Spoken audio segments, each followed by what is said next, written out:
I'm still reflecting on the recent Dhamma talks from Thai senior Kruba Ajahn, Luang Por Liam and Luang Por Chandi.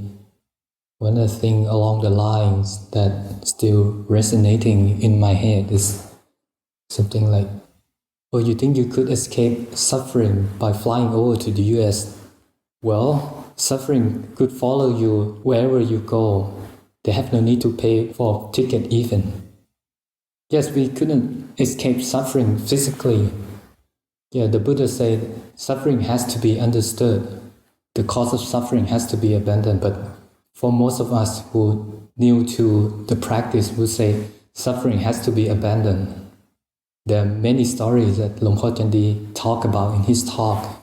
He said he learned a lot from Luang Por Cha. Luang Por Cha gave a simile, like it's like you're having a lemon in your hand.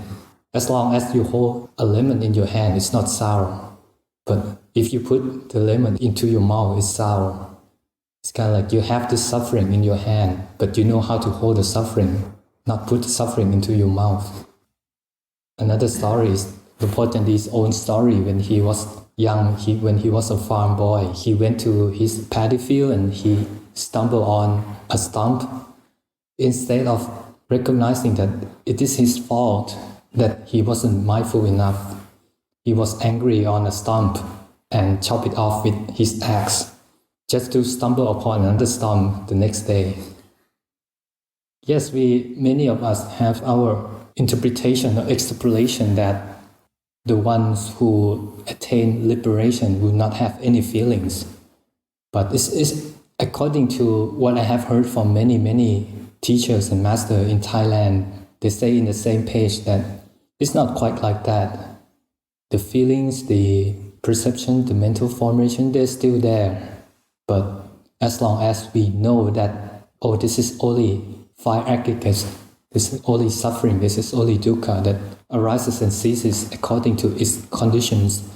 If we understand that, we not invest on it, we not develop any aversion on it, we just, like Luang Por Chah say, know and let go. Yes, it's difficult to do that. It's very difficult to do that, and we need to develop many wholesome qualities in order to do that. But at least it is interesting perspective on practice that we need to reflect on. Because we practice Buddhism, many of us, we practice Buddhism because we want to get out of suffering, but it's not that direct escape from suffering. We have to develop a wholesome skill to escape from suffering. So I give that as a morning reflection.